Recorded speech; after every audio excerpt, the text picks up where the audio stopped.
Investment in securities market are subject to market risks. Read all the related documents carefully before investing. Hello traders, आज की video हमारी regular video से थोड़ी अलग होने वाली है। आमतौर पे हम चैनल पे किसी स्पेसिफिक स्टॉक के बारे में बात करते हैं, उसके बिजनेस, वैल्यूएशन, ग्रोथ और रिस्क वो सबको समझने की कोशिश करते हैं। लेकिन आज हम किसी एक स्टॉक के बारे में बात नहीं करने वाले। आज हम बात करेंगे एक फ्रेमवर्क की, एक ऐसी सोच की, एक ऐसी प्रोसेस की जो शायद हमें फ्यूचर री रेटिंग कैंडिडेट्स और पोटेंशियल मल्टीबैगर्स को थोड़ा जल्दी आइडेंटिफाई करने में मदद कर सके। अब मैं बिल्कुल ये नहीं कह रही हूं कि इस वीडियो के बाद आपको कोई मल्टीबैगर मिल ही जाएगा, और ना ही हम आज बाय सेल या टारगेट प्राइस की बात करने वाले हैं, बल्कि इस वीडियो का उद्देश्य ये है कि बिग मनी किस तरह स्टॉक में एंट्री लेता है, इंस्टीट्यूशनल एक्यूमुलेशन को कैसे समझा जा सकता है, और क्या हम ऐसे कुछ संकेत पहचान सकते हैं जो फ्यूचर वेल्थ क्रिएशन स्टोरीज की शुरुआत का हिस्सा हो। क्योंकि मेरा मानना है कि मल्टीबैगर्स बनाए नहीं जाते हैं, उन्हें धीरे धीरे आइडेंटिफाई किया जाता है। और कई बार जब पूरा मार्केट किसी स्टॉक के बारे में बात करना शुरू करता है, तब तक स्मार्ट मनी अपनी पोजीशन काफी हद तक बना चुका होता है। तो आज हम किसी स्टॉक की रिकमेंडेशन नहीं करेंगे, आज हम एक फ्रेमवर्क सीखेंगे, एक माइंडसेट डेवलप करने की कोशिश करेंगे, और शायद इस वीडियो के बाद आप स्टॉक्स को देखने का तरीका थोड़ा अलग नजरिए से देखना शुरू कर देंगे। तो चलिए स्टार्ट करते हैं। अगर मैं आपसे पूछूं कि किसी स्टॉक में बिग मनी एंट्री हो रही है या नहीं, तो आप कैसे पता लगाएंगे? तो शायद आपका जवाब होगा FII होल्डिंग देख लेंगे। और यही हमारी थोड़ी बहुत गलती हो जाती है, क्योंकि असली सवाल ये नहीं है कि FII होल्डिंग कितनी है, राइट? सवाल ये है कि क्या FIIs अभी एंट्री ले रहे हैं। हमें वो वाला स्टेज आइडेंटिफाई करना है जहां से किसी स्टॉक के अंदर FII ने अपनी पोजीशन बनाना स्टार्ट किया है, राइट? तो फिर वो स्टॉक में अभी बहुत सारा रन लेना बाकी है। अगर हम स्टार्टिंग से ही ऐसे स्टॉक को आइडेंटिफाई कर ले और उसमें बैठ जाए जिसमें FII ने अभी एंट्री बनाना शुरू किया है, तो आप ही सोचो वो कितना अच्छा खासा हमें रिटर्न दे सकता है, राइट? क्योंकि वेल्थ क्रिएशन तब नहीं होती है जब हर कोई वो स्टॉक के बारे में बात कर रहा होता है। वेल्थ क्रिएशन अक्सर वहां शुरू होती है जहां स्मार्ट मनी क्वाइटली एक्यूमुलेशन कर रहा होता है और बाकी मार्केट अभी उस स्टोरी को समझ भी नहीं पाया होता है। आज की वीडियो में हम एग्जैक्टली यही समझेंगे। इंस्टीट्यूशंस कैसे खरीदते हैं, FII होल्डिंग के पीछे का लॉजिक क्या है, हिडन स्क्रीनर क्वेरीज मैं आपके साथ दो शेयर करूंगी, एक नॉर्मल स्टॉक्स के लिए और एक बैंक और NBFC के लिए। फिर हम सम्मान कैपिटल जैसे कुछ स्टॉक भी डिस्कस कर लेंगे। और सबसे इम्पोर्टेंट कि क्या वैल्यू इन्वेस्टर को प्राइस स्ट्रेंथ इग्नोर करनी चाहिए। लेकिन इस वीडियो को आगे बढ़ाने से पहले मैं आपके मन में एक सवाल छोड़ना चाहती हूँ, और ऑनेस्टली पिछले कुछ समय से मैं खुद भी इस सवाल के बारे में बहुत सोच रही हूँ कि क्या वैल्यू इन्वेस्टर्स को प्राइस स्ट्रेंथ इग्नोर करनी चाहिए। क्योंकि ट्रेडिशनली वैल्यू इन्वेस्टिंग हमें क्या सिखाती है, जब डर हो तब खरीदो, और जब ऑप्टिमिज्म हो वापस आ जाए तो फायदा लेकर निकल जाओ, उसको सेल कर दो। यानी कि लो पर बाय करो और हाई पर सेल करो। और शायद इसी फिलोसॉफी की वजह से हम में से बहुत से इन्वेस्टर्स नेचुरली उन स्टॉक्स की तरफ ज्यादा अट्रैक्ट होते हैं जो 50%, 60% से 80% टूट चुके होते हैं। क्योंकि हमें लगता है कि अब तो ये सस्ता हो गया है। लेकिन क्या हर गिरा हुआ स्टॉक सस्ता होता है? और क्या हर स्ट्रॉन्ग स्टॉक महंगा होता है? शायद नहीं। क्योंकि मैंने एक चीज नोटिस की है, मार्केट कई बार फ्यूचर इंप्रूवमेंट को हमसे पहले प्राइस में रिफ्लेक्ट करना शुरू कर देता है। जब बिजनेस इंप्रूव होना शुरू होता है, जब इंस्टीट्यूशंस क्वाइटली एंट्री लेना शुरू करते हैं, जब अर्निंग स्टेबलाइज होने लगती है, तो कई बार स्टॉक्स हमें 52 वीक लो पे नहीं मिलेगा, बल्कि स्ट्रेंथ दिखाना शुरू कर देता है। तो क्या एक वैल्यू इन्वेस्टर को प्राइस स्ट्रेंथ कंप्लीटली इग्नोर कर देना चाहिए? क्या 52 वीक हाई के आसपास जो स्ट्रेंथ हमें दिख रही है, जो इन्फॉर्मेशन दे रही है, क्या हमें उसको अवॉइड कर देना चाहिए? या फिर सिर्फ मोमेंटम इन्वेस्टर्स ही ये चीज को देखते हैं? इस सवाल का आंसर मैं अभी नहीं दूंगी, इसका आंसर हम वीडियो के एंड में डिस्कस करेंगे, और शायद मेरा आंसर आपको सरप्राइज भी कर सकता है। सबसे पहले हम पार्ट 1 में डिस्कस करेंगे इंस्टीट्यूशंस कैसे खरीदते हैं। FII रिटेल इन्वेस्टर्स की तरह नहीं होते हैं। अगर उन्हें किसी कंपनी में 15% स्टेक बनाना है तो वो एक ही दिन में नहीं खरीदेंगे, वो धीरे धीरे एक्यूमुलेशन करते हैं। एग्जाम्पल के लिए मान लीजिए क्वार्टर 1 में 4%, क्वार्टर 2 में 6%, क्वार्टर 3 में 9%, क्वार्टर 4 में 15%, राइट? तो रिटेल इन्वेस्टर्स को कुछ खास इसमें दिखाई नहीं देगा, लेकिन smart money quietly position build कर रहा होगा और कई बार इसके बाद स्टॉक री रेटिंग फेज में चला जाता है। अब री रेटिंग फेज को कैसे आइडेंटिफाई करें वो हम बाद में डिस्कस करते हैं। अब पार्ट 2 की तरफ बढ़ते हैं कि सबसे बड़ी गलती हमारे क्या होती है जब हम किसी स्टॉक में एफआईआई होल्डिंग को देखते हैं। तो मान लीजिए कि कोई एक स्टॉक ए है जिसमें एफआईआई की होल्डिंग है 45% और स्टॉक बी है जिसमें एफआईआई की होल्डिंग है 8%, लेकिन पिछले क्वार्टर में 3% बड़ी थी, मतलब कि लास्ट क्वार्टर में 5% थी और अभी के क्वार्टर में 8% हुई है। तो ज्यादातर लोग किसको सिलेक्ट करेंगे? स्टॉक ए को। लेकिन मुझे स्टॉक बी ज्यादा इंटरेस्टिंग लगेगा। क्यों? क्योंकि वहां कहानी अभी शुरू हुई है। वहां पे एफआईआई की होल्डिंग धीरे धीरे बढ़ रही है। पहले 5% थी, अभी 8% हो चुकी है। अब हम कुछ रियल लाइफ एग्जांपल्स देख लेते हैं, जैसे कि सुज़लॉन। एक समय ऐसा था जब कोई सुज़लॉन का नाम भी नहीं लेना चाहता था, लेकिन धीरे धीरे बिजनेस उसका स्टेबलाइज हुआ, इंस्टीट्यूशनल इंटरेस्ट बढ़ी और बाद में पूरा मार्केट बुलिश हो गया। देन दूसरा स्टॉक मैज़गन डॉक। जब डिफेंस थीम मेन स्ट्रीम नहीं थी तब स्मार्ट मनी एक्यूमुलेशन उसमें स्लोली हो रहा था। बाद में पूरी मार्केट की नजर ये सेक्टर के ऊपर गई, तब तक उसमें स्मार्ट मनी ऑलरेडी बैठ चुका था। देन जेपी पावर की बात करें, टर्न अराउंड स्टोरीज में इंस्टीट्यूशंस अक्सर धीरे धीरे इंटरेस्ट दिखाते हैं। रिटेल इन्वेस्टर्स की नजर पड़ते पड़ते बहुत मुंह आ चुका होता है उसमें। सबसे पहले अब हम क्वेरीज देखेंगे। मैं आप लोगों के साथ 2 क्वेरी शेयर करूंगी, एक जनरल स्टॉक्स के लिए है और दूसरा बैंक और एनपीएफसी के लिए है। तो पहले हम क्वेरी देख लेते हैं, फिर मैं उसको एक्सप्लेन करती हूँ। तो क्वेरी हमारी है, सबसे पहले आएगा market capitalisation greater than 1000 and FII holding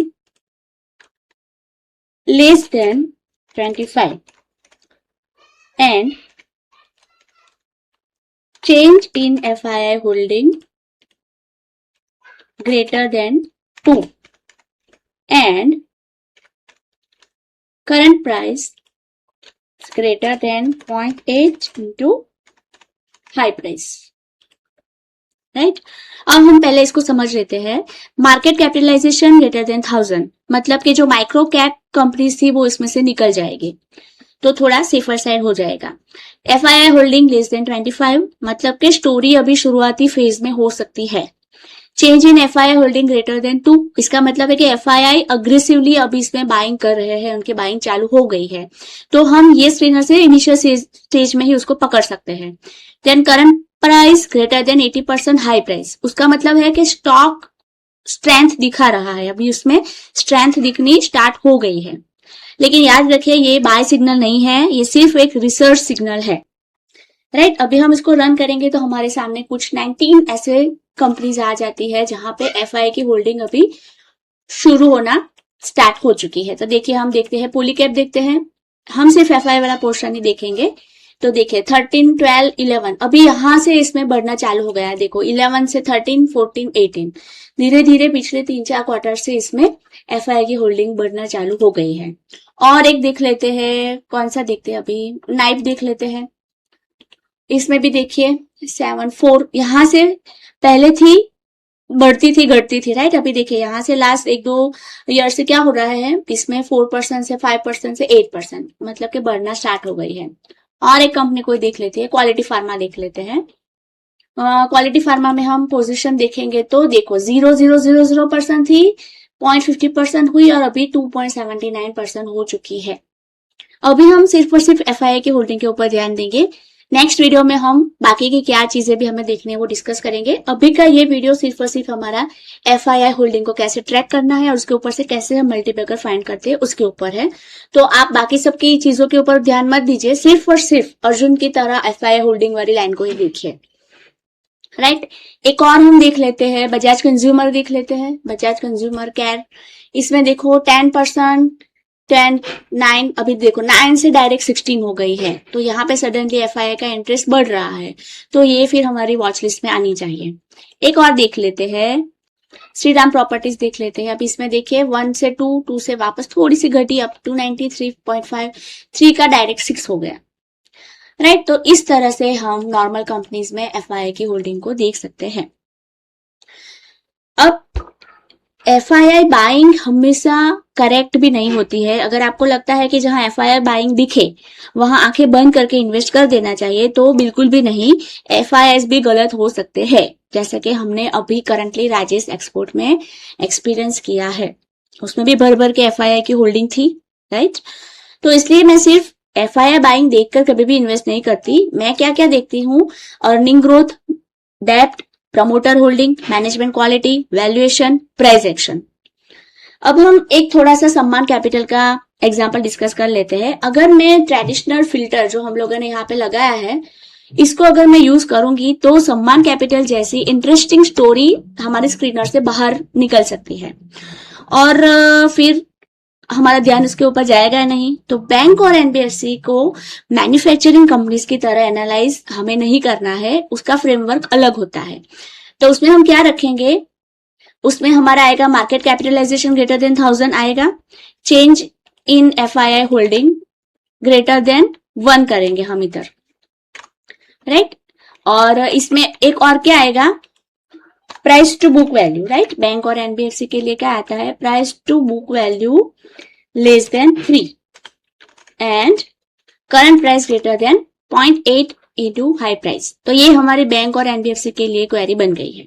यहाँ पे जो प्राइस टू बुक वैल्यू है वो हमें क्या बताता है, वैल्यूएशन बताता है। चेंज इन FII होल्डिंग वो हमें दिखाता है कि इंस्टीट्यूशनल इंटरेस्ट आना शुरू हो चुका है। अब हम इसको रन करेंगे तो देखिए हमारे सामने कुछ 24 कंपनीज आ गई है। अब इसमें से आपको बैंक और NBFC देख लेनी है, इसमें बाकी कंपनीज भी आएगी, ठीक है। तो मैन्युअली हमें फिल्टर कर लेना है। अभी देखो इसमें सम्मान कैपिटल आ गया। अब हम सम्मान कैपिटल को देख लेते हैं। तो देखिए सम्मान कैपिटल में FII होल्डिंग की कॉलम को अगर हम देखेंगे, रो को, तो यहां से बढ़ना ड्रास्टिकली स्टार्ट हो गया है। यहां से तो घटी थी 24 से 19 हो गई थी, फिर 19 से डायरेक्ट अप्रोक्सीमेटली 25 गई और वहां से 46, अप्रोक्सीमेटली 2x हो गई है, राइट। अब हम सम्मान कैपिटल को इसके ऊपर जाके देखें, चैट के ऊपर जाके देखेंगे तो यहाँ पे आपको क्या दिखेगा कि पूरा जो हमारा स्टॉक है वो एकदम बॉटम में है। मैं इसको थोड़ा निकाल देती हूँ।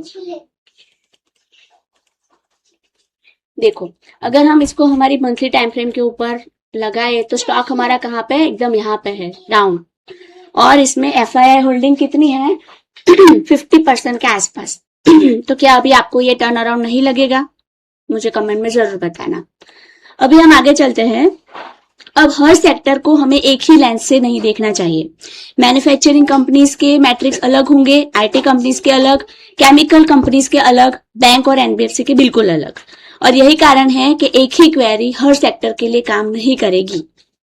तो ये दोनों क्वेरी मैंने आप लोगों से शेयर कर दी। इसके ऊपर से हमें आइडिया लगेगा कि किसमें FII की होल्डिंग मतलब कि स्मार्ट मनी अपनी पोजीशन बनाना चालू कर चुका है, राइट। अभी मैंने वीडियो के स्टार्टिंग में आपको एक क्वेश्चन पूछा था कि क्या वैल्यू इन्वेस्टर्स को प्राइस स्ट्रेंथ इग्नोर करनी चाहिए।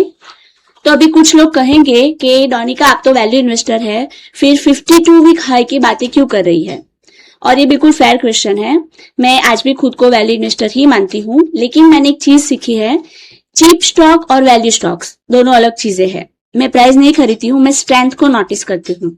अगर बिजनेस इंप्रूव हो रहा है, इंस्टीट्यूशंस एंट्री ले रहे हैं, वैल्यूएशन रिजनेबल है, मैनेजमेंट अच्छा है, प्राइस स्ट्रेंथ दिखा रहा है, तो फिर उस स्टोरी उसको हमें इग्नोर नहीं करना चाहिए।